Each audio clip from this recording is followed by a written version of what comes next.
Hello నమస్తే. భారత ప్రభుత్వం అత్యంత ప్రతిష్టాత్మకంగా నిర్మించిన అయోధ్య రామాలయానికి సంబంధించిన నిధులు దుర్వినియోగం అయ్యాయి. నిధులు మిస్‌యూజ్ అయ్యాయనే ఆరోపణలు చాలా పెద్ద ఎత్తున వస్తున్నాయి. అయోధ్య రామాలయ నిర్మాణం అనేది భారతీయ జనతా పార్టీకి సంబంధించిన, ఈ దేశంలో అనేక మంది హిందువులకు సంబంధించిన ఆకాంక్షగా ఉంది. ఆ ఆకాంక్షని మోదీ సర్కారు నెరవేర్చింది గడిచిన ఎన్నికల కంటే ముందు. అయోధ్యలో రామ మందిర నిర్మాణానికి సంబంధించి ఉన్న లీగల్ హర్డిల్స్ అన్నిటిని క్లియర్ చేసి రామాలయాన్ని నిర్మించారు. ఆ రామాలయ నిర్మాణ కార్యక్రమాన్ని కూడా భారత ప్రభుత్వం అత్యంత ప్రతిష్టాత్మకంగా నిర్వహించింది. ఈ రామాలయ నిర్మాణానికి సంబంధించిన చర్యల్లో, ఈ నిర్మాణానికి సంబంధించిన వచ్చిన విరాళాల్లో భారీగా మిస్‌యూజ్ అయ్యాయి అనేది ప్రస్తుతం వస్తున్న ఆరోపణలు. అక్కడ ఆలయ నిర్మాణం సందర్భంగానే, ఆలయాన్ని అక్కడ నిర్మిస్తున్న సందర్భంగా ఆలయం చుట్టుపక్కల భారీగా భారతీయ జనతా పార్టీకి సంబంధించిన నాయకులు భూములు కొనుగోలు చేశారు అంటూ ఆరోపణలు గతంలో రావడం చూసాం.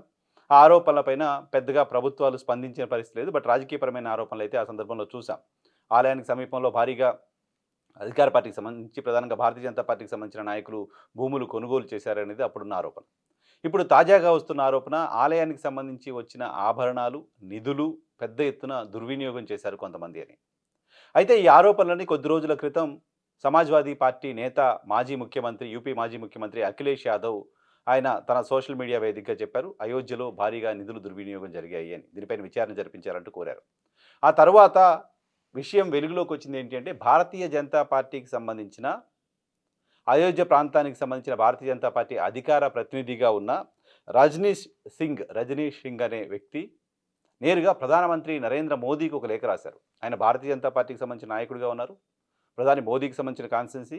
సో అక్కడ అక్కడ ప్రాతినిధ్యం వహిస్తున్న భారతీయ జనతా పార్టీకి సంబంధించిన నాయకుడు రజనీష్ సింగ్ నేరుగా ప్రధానమంత్రికే లేఖ రాశారు. అయోధ్యలో నిధులు దుర్వినియోగం అయ్యాయి, దానిపైన విచారణ జరిపించండి అని. మరికొంతమంది సుప్రీంకోర్టుకు లేఖ రాశారు. సుమోటోగా తీసుకుని అయోధ్యలో జరిగిన నిధుల దుర్వినియోగం పైన విచారణ జరిపించండి అని. అంతేకాదు భారతీయ జనతా పార్టీకి సంబంధించిన మరొక నాయకుడు బ్రిజ్భూషణ్ సింగ్, ఆయన కూడా కొన్ని అలిగేషన్స్ చేస్తున్నారు. ఆయన కూడా ప్రధానమంత్రి మోదీకి లేఖ రాశారు, ఇక్కడ జరిగిన నిధుల దుర్వినియోగం పైన విచారణ జరిపించండి అని. ప్రతిపక్షాల ఆరోపణలు చేయడం వేరే, కానీ సొంత పార్టీకి సంబంధించిన వారణాసి నుంచి ప్రస్తుతం నరేంద్ర మోదీ ప్రాతినిధ్యం వహిస్తున్నారు. పక్కనే ఉన్న కాన్స్టిట్యున్సీ అయోధ్య. సో అక్కడ రామాలయ నిర్మాణాన్ని అత్యంత ప్రతిష్టాత్మకంగా భారతీయ జనతా పార్టీ భావిస్తూ వచ్చింది, నిర్మాణం చేసింది. అటువంటి ఒక ప్రాంతంలో, అటువంటి ఒక ఆలయంలో నిధులు మిస్‌యూజ్ అయ్యాయనే వార్త ఖచ్చితంగా సరైనది కాదు, ఇది మంచిది కాదు. సో ఆ వార్త పైన భారతీయ జనతా పార్టీ సర్కారు, కేంద్ర ప్రభుత్వం ఇప్పటివరకు స్పందించలేదు. నేరుగా మోదీకి ఆయన లేఖ రాశారు. ఉత్తరప్రదేశ్లో భారతీయ జనతా పార్టీనే అధికారంలో ఉంది, కానీ భారతీయ జనతా పార్టీకి సంబంధించిన ఉత్తరప్రదేశ్ నాయకత్వానికి కాకుండా అయోధ్య ప్రాంతానికి సంబంధించిన భారతీయ జనతా పార్టీకి సంబంధించిన నాయకులు రజనీష్ సింగ్, అలాగే బ్రిజ్భూషణ్ సింగ్ నేరుగా ప్రధాని మోదీకి లేఖలు రాశారు. అంటే ఇక్కడ జరిగిన అవినీతి బయటికి తీసుకొచ్చే పరిస్థితిలో రాష్ట్ర ప్రభుత్వం లేదని వాళ్ళు భావించారా? లేదా ఇక్కడ రాష్ట్ర ప్రభుత్వానికి లేఖ రాయడం వల్ల ఉపయోగం లేదని భావించారో తెలియదు, కానీ నేరుగా ప్రధానమంత్రి మోదీకి లేఖ రాశారు ఈ అంశంపైన విచారణ జరిపించండి అని. దాదాపు 200 కోట్ల రూపాయల వరకు దీనిలో మిస్‌యూజ్ అయ్యుంటాయి అనేది వాళ్ళకి సంబంధించిన ఆరోపణ. దీనిలో బ్రిజ్భూషణ్ సింగ్ అనే వ్యక్తి నేరుగా చెప్తున్నారు ఓపెన్‌గా. ఆయన చెప్తున్న దాని ప్రకారం విరాళాల దుర్వినియోగం, విరాళాల దొంగతనానికి సంబంధించిన సమాచారం నా దగ్గర ఉంది. అయితే నేను ఇప్పుడు పూర్తి వివరాలు బయటికి చెప్పలేను. అటువంటి వివరాలు బయటికి చెప్తే ఇబ్బందులు వస్తాయంటూ చెప్తున్నారు ఆయన.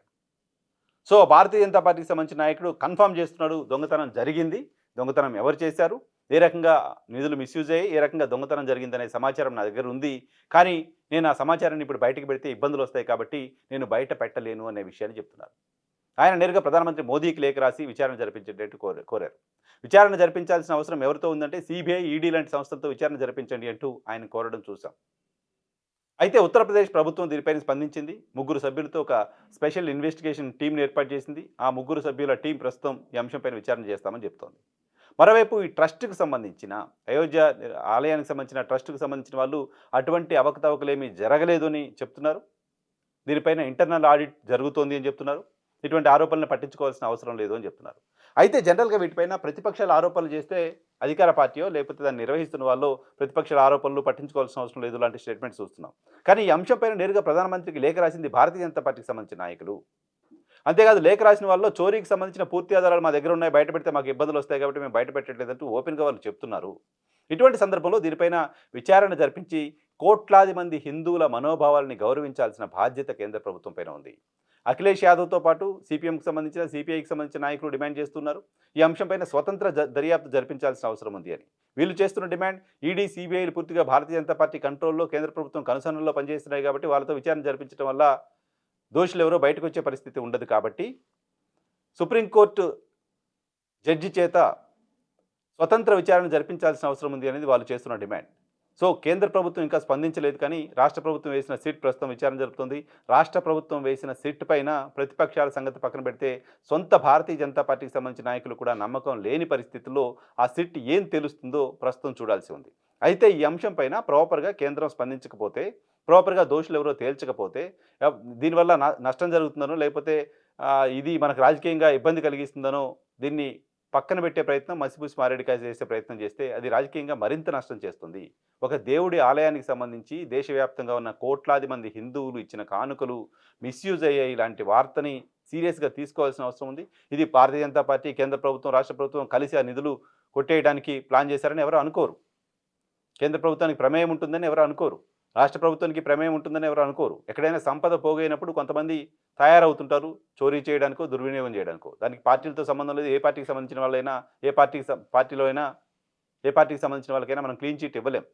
డబ్బులు ఉన్న దగ్గర చోరీలు, ఇటువంటి దుర్వినియోగాలు చాలా చూస్తూ ఉంటాం. కాబట్టి ఇక్కడ దోషులు తప్పు చేసిన వాళ్ళగానే చూడాలి తప్ప వాళ్ళు మన పార్టీ వాళ్ళనో, మన సంఘం వాళ్ళనో, మనకు సంబంధించిన వాళ్ళనో వెనకేసుకుని వచ్చే ప్రయత్నం చేస్తే దాని తాలూకా మంటలు మొత్తం కేంద్ర రాష్ట్ర ప్రభుత్వాలకు అంటుకుంటాయి. కాబట్టి దోషులను దోషులుగానే చూసి వాళ్ళు ఎవరైనా సరే బయటికి తీసుకొచ్చి వాళ్ళపైన విచారణ చేయించి ఇదిగో జరిగిన తప్పిది, దోషులు మేము ఇలా పట్టుకున్నామని దేశ ప్రజలకు చెప్పాల్సిన బాధ్యత కేంద్ర ప్రభుత్వం పైన ఉంది. ఎందుకంటే అయోధ్య రామ మందిర నిర్మాణంలో కాశ్మీర్ నుంచి కన్యాకుమారి వరకు హిందువులంతా కూడా పార్టిసిపేట్ చేశారు. హిందువులందరికీ మీరు అక్షింతలు పంచారు. అటువంటి ఆలయంలో అవినీతి జరిగింది. అటువంటి ఆలయానికి మనం ఇచ్చిన విరాళాలు మిస్యూజ్ అయ్యాయనే వార్త ఖచ్చితంగా హిందువుల్ని క్షోభకు గురి చేస్తుంది. కాబట్టి దీనిపైన కేంద్ర ప్రభుత్వం నిష్పక్షపాత విచారణ జరిపి పార్టీలకు అతీతంగా దోషులపైన చర్యలు తీసుకోవాల్సిన అవసరం ఉంది.